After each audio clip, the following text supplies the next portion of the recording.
nga damag. Mapya nga dumog. Pahad ni damag. Mabuting Balita, 1143, DZMR, Missions Radio. Si Cristo sa radyo, para sa mundo.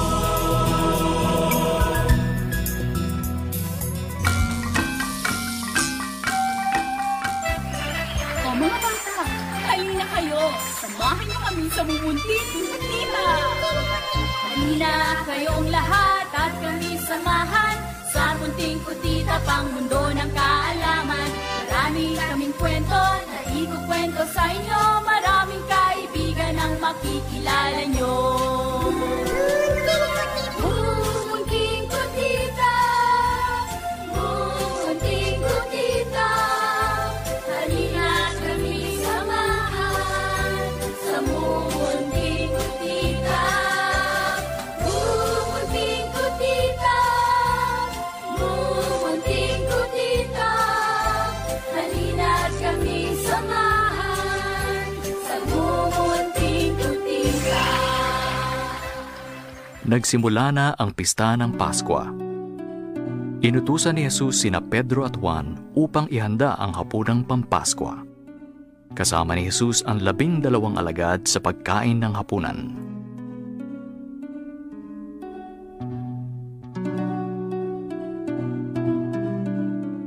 Inaasam-asam ko ang makasalo ko kayo bago ako maghirap.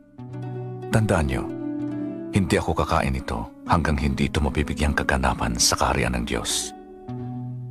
Mismong ang pagkain ay napakahalagang pagdiriwang. Ito ay pag-alaala sa paglaya ng Israel mula sa pagkaalipin sa Ehipto. Inihula na darating ang Mesyas na magpapatawad ng mga kasalanan at magtatatag ng kanyang kaharian. Habang kumakain sila, kumuha si Jesus ng tinapay at nanalangin. Purihin ka, o aming Diyos, Hari ng sansinukob, na nagbibigay ng tinapay. Ito ang aking katawan na ibinibigay sa inyo. Gawin niyo ito bilang pag-alaala sa akin. Hinati ni Jesus ang tinapay at ibinigay sa mga alagad. Pagkatapos ay pinainom niya ang lahat sa iisang inuman.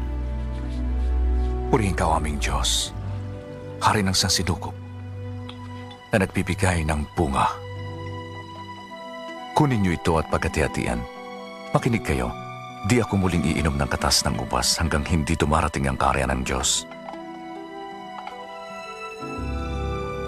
Ang sarong ito ang bagong tipan ng aking dugo na nabuhos dahil sa inyo. Ngunit naririto sa hapagang magkakanulo sa akin. At sadyang ang anak ng tao ay dapat mamatay, ngunit kawawa ang magkakanulo sa kanya. Hindi. Imposible.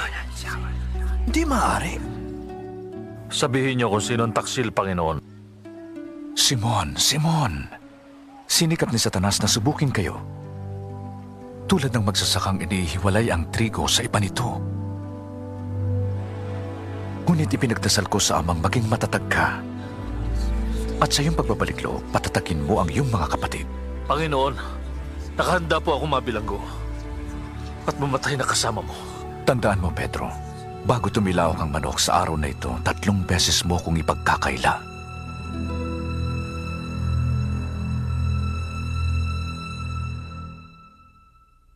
Nang gabing iyon, nagpunta si Jesus sa bundok ng Olibo upang manalangin kasama ang mga alagad. Pahiwalay sa daan, pumasok sila sa isang hardin. Doon ay may malaking batong pisaan ng olibo upang makakuha ng langis. Kaya tinawag itong Getsemani, ibig sabihin pisaan ng langis. Guro, manalangin kayo ng di matukso. Alam ni Jesus na malapit na ang oras ng pagtataksil at pagpatay sa kanya, kaya lumayo siya ng bahagya sa mga alagad at saka nanalangin.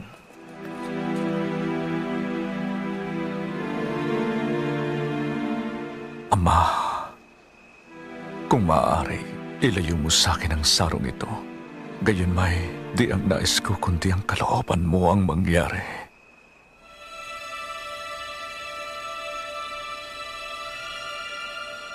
Sa labis na pagdadalamhati, Ang kanyang pawis ay pumatak sa lupa na parang dugo. Isang anghel mula sa langit ang bumaba upang palakasin ang kanyang loob. Pagtayo niya ay nakita niyang natutulog ang kanyang mga alagad.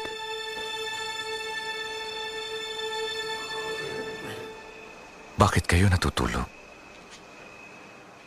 Bangon. Manalangin kayo nang di kayo matukso.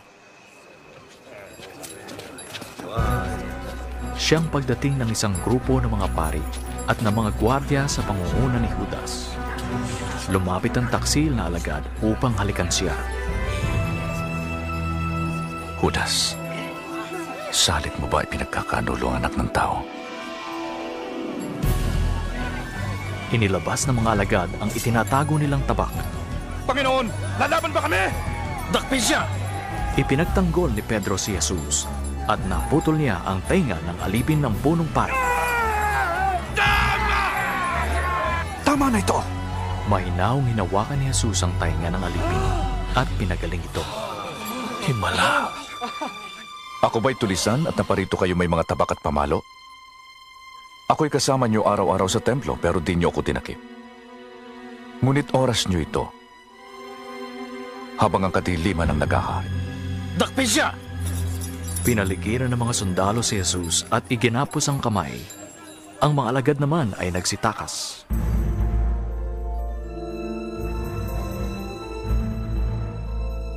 Dinala ng mga sundalo si Jesus kay Caiphas, ang pinakapunong pari. Bantayan siya. Si Pedro naman ay sumusunod sa di kalayuan. Pinagtawanan ng mga gwardya si Jesus.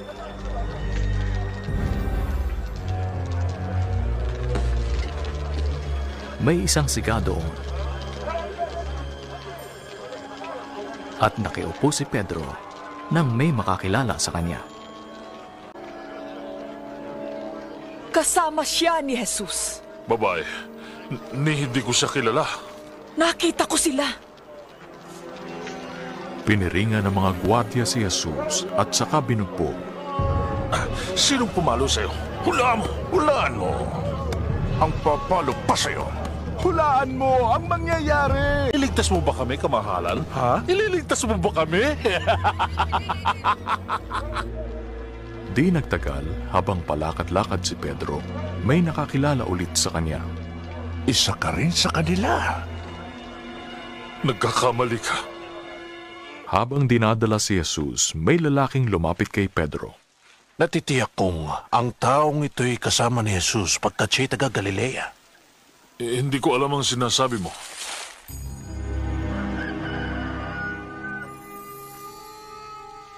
Lumingon si Jesus kay Pedro at naalala nito ang sinabi ni Jesus sa kanya. Tandaan mo, Pedro, bago tumilaw ang manok sa araw na ito, 3 beses mo kong ipagkakaila. Tumatangis na umalis doon si Pedro. Samantala, ang mga pinuno ng relihiyon ay nagpulong. Inutusan nila ang isang opisyal na dalhin si Jesus sa kanila. Ang abanyong lingkod! Tigil! Ihinto niyo yan. Dalhin niyo siya sa mga pinuno. Lakad! Sinimulang tanungin ng mga pinuno si Jesus. Sabihin mo, ikaw ba ang Mesiyas? Sabihin ko man, di kayo maniniwala. At kung magtanong naman ako'y, di niyo ako sasagutin. At mula ngayon, ang anak ng tao ay mauupo sa kanan ng kataas-taasang Diyos. Ikaw ba ang anak ng Diyos?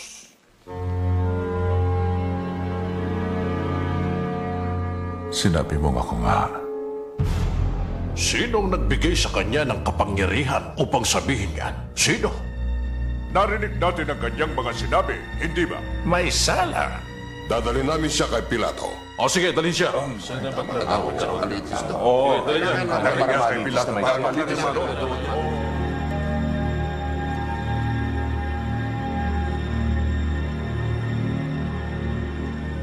Maaga pa'y pinagtutulakan na ng ilang gwardya ng templo si Jesus papunta sa bahay ni Pilato.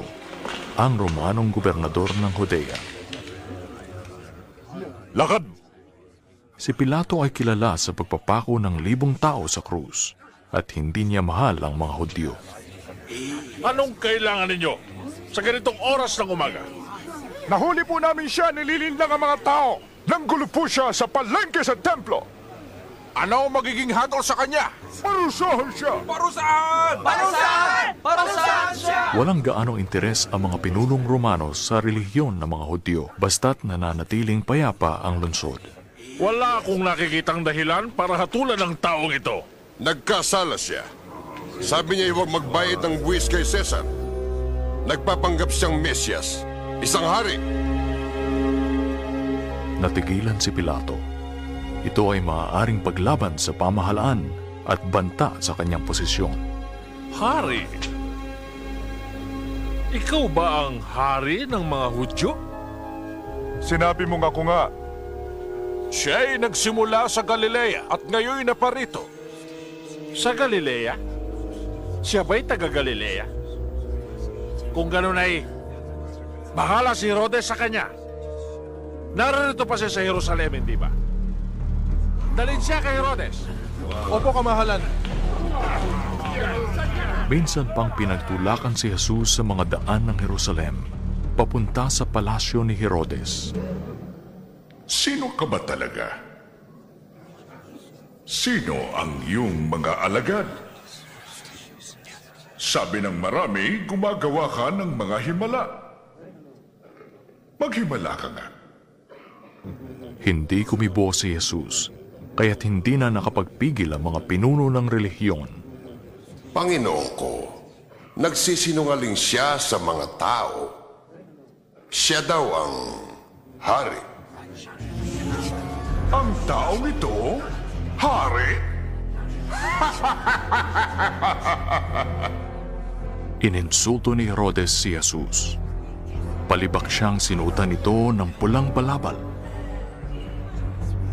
Narito ang kasuotan ng hari! Kamahalan. Saktan siya mabuti. Ibalik siya kay Pilato. Probinsya niya ito. Marami ng tao ang nagkakatipon ng ibalik ng gwardya at ng mga pinuno ng relihiyon si Jesus kay Pilato. Nakatayo doon ang mga opisyal ng militar, mga nagdiriwang ng Paskwa at marami pang iba. Ngunit ayaw hatulan ni Pilato si Jesus. Walang sala ang taong ito upang mamatay. Kaya't ipahagupit ko na lamang siya at pagkatapos ay palalayain ko. Kailangang magpalaya ka ng isang bilanggo ngayong pista. Naging kaugalian na ng mga Romano na magpalaya ng isang bilanggo tuwing Paskwa. Palayain si Barabas. Ibigay niyo sa amin si Barabas. Patayin ang taong ito. Si Barabas. Tama, si Barabas nga. Patayin si Jesus! Patayin si Jesus! Ipako siya sa krus! Oo! Ipako siya sa krus! Ikaw, hagupitin siya.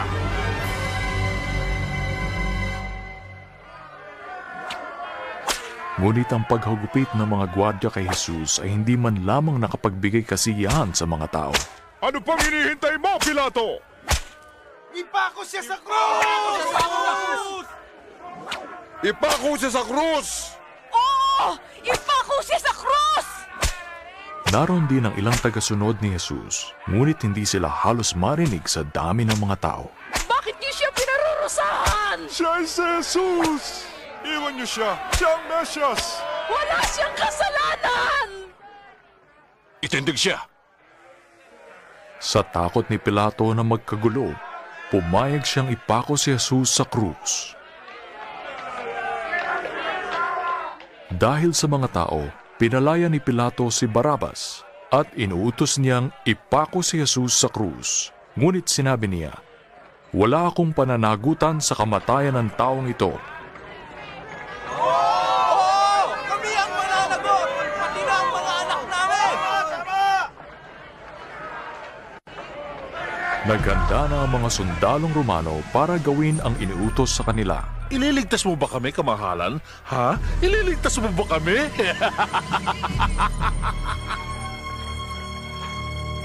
Tapusin na natin to! Opo, kamahalan.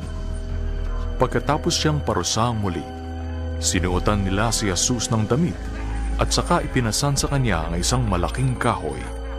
Pagkatapos ay patulak nila itong pinalabas ng lungsod.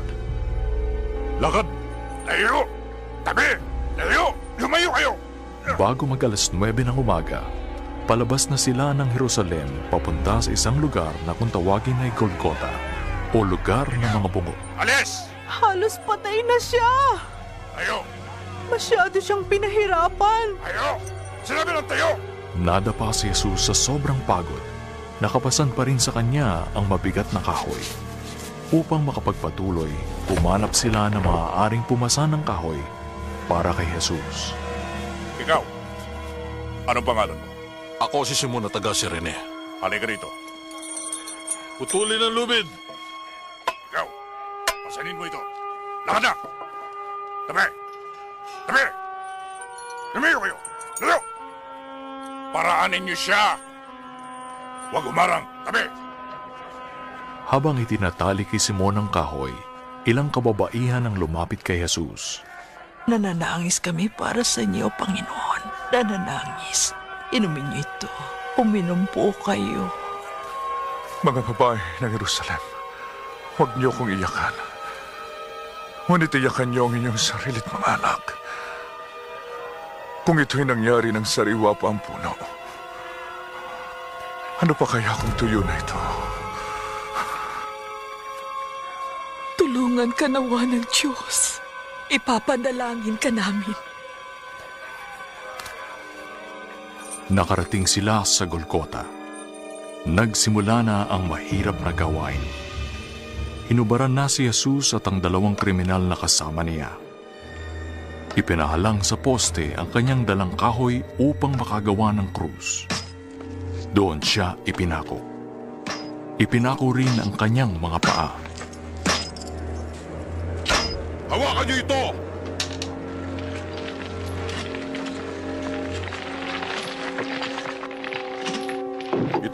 Kalasin ang lubid! Ibaw ng tulos! Nang maipako na ang tatlo sa krus, may inilagay ang mga sundalo sa ulunan ni Jesus. Ganito ang nakasulat: Ito ang hari ng mga Hudyo. Pagkatapos ay hinintay nilang mamatay ang mga nakapako sa krus. Di nagtagal ay nagsalita si Jesus. Patawarin mo sila, Ama, pagkat hindi nila alam ang kanilang ginagawa. Naroon din at nanonood ang mga pinuno ng relihiyon na nagparusa kay Jesus.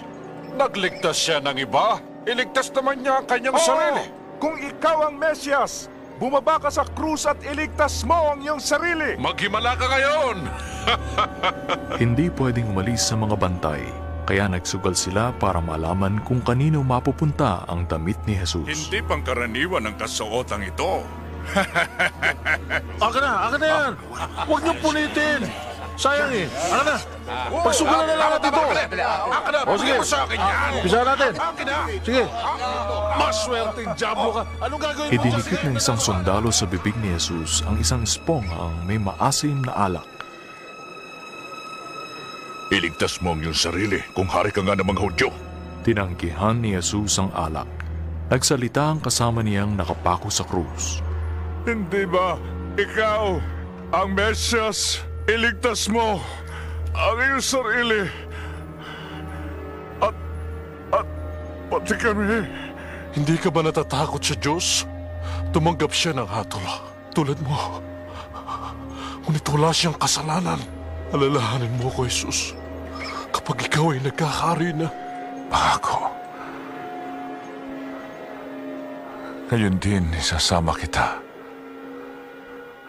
sa paraiso. Lumipas sa mga oras, biglang nagdilim sa lugar na yon. Sa di kalayuan, sa templo ay may lugar na kung tawagin ay dakong kabanal-banalan. Doon pumapasok ang punong pari, misan isang taon. upang ihingi ng tawad ang mga tao. Ang makapal na kortina na naghihiwalay sa pari at sa presensya ng Diyos ay nahati sa gitna mula sa itaas pababa. Ama, nasa mga kamay mo ang aking espiritu.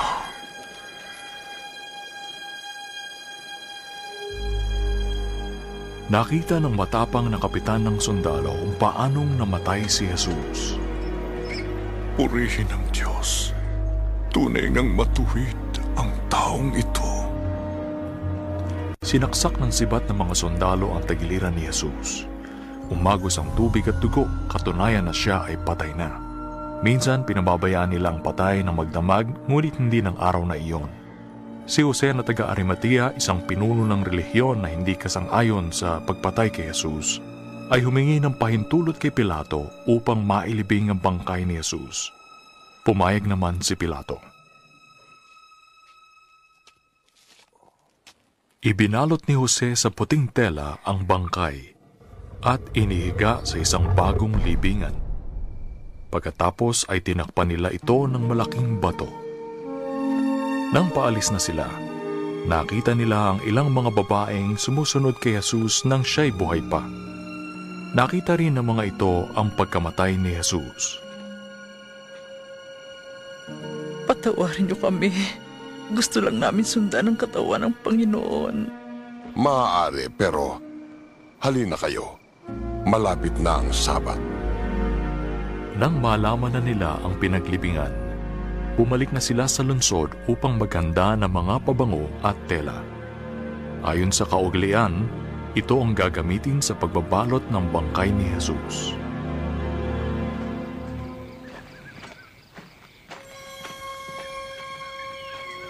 Kinalingguhan, maaga pa ay nagmamadali nang nagpunta sa libingan ng mga babae. Ang problema nila ay kung paanong maigugulong ang malaking bato.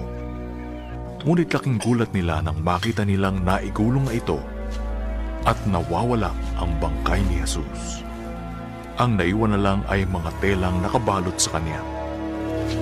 Biglang lumitaw ang dalawang lalaking nagniningning ang kasuutan. Ganoon na lang ang takot nila. Ngunit sinabi ng mga anghel, "Bakit niyo hinahanap ang buhay sa gitna ng mga patay? Wala siya rito. Siya'y muling nabuhay. Tandaan ninyo ang sinabi niya sa inyo sa Galilea. Ang anak ng tao ay ibibigay sa kamay ng mga makasalanan. Ipapako sa krus at muling mabubuhay sa ikatlong araw." Naalala ng mga babae ang mga sinasabi ni Jesus sa bundok at sa mga daan. Huwag niyo ipagsabi ito. Ang anak ng tao ay dapat maghirap. Ipapapatay siya. Ngunit sa ikatlong araw, siya'y mabubuhay na maguli. Naunawa nila ito, kaya't umuwi na sila at hinanap ang mga alagad. Makinig kayo! Gumulong ang bato! Pumasok kami! At ang katawan ng Panginoon, wala na. Ano? Wala na ang katawan ng Panginoon? At nakita namin doon, mga anghel nagniningning, parang araw.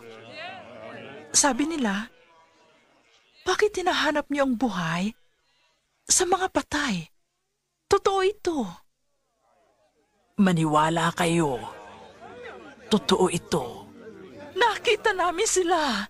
Tingnan ninyo. Walang laman ang libingan. Wala na ang Panginoon. Pedro, maniwala ka sa amin. Tumakbo si Pedro sa libingan. At nang hapong iyon, dalawang lalaki ang nagpatotoo sa kanila. Totoong nabuhay nga ang Panginoon. Nagpakita siya kay Simon. Di namin siya nakilala. Ni sa daan. Nang pirasuhin niya ang tinapay, nakilala namin siya. Sa Emmaus, katakataka magtungo siya doon. Sumainyo ang kapayapaan. Biglang tumayo sa gitna nila si Jesus, bagamat walang pintong bumukas o sumura man lamang. Panginoon! Bakit kayo malungkot?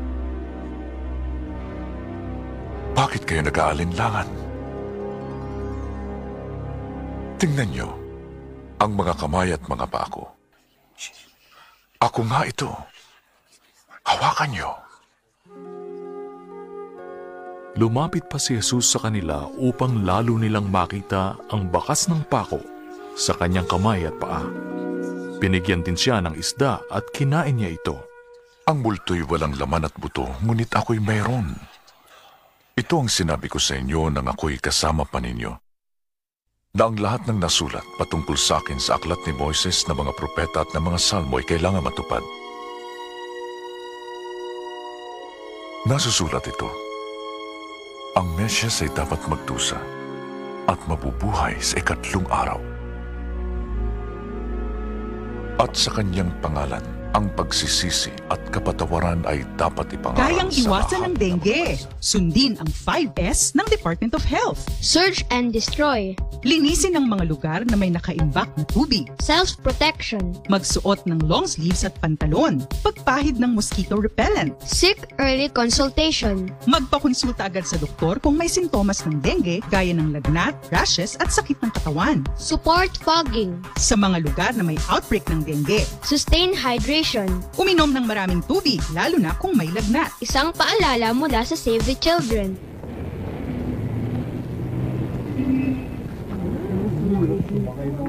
Sabit na lang tayo. Sabit na lang. Ano nga pa ako ah. Sit na lang.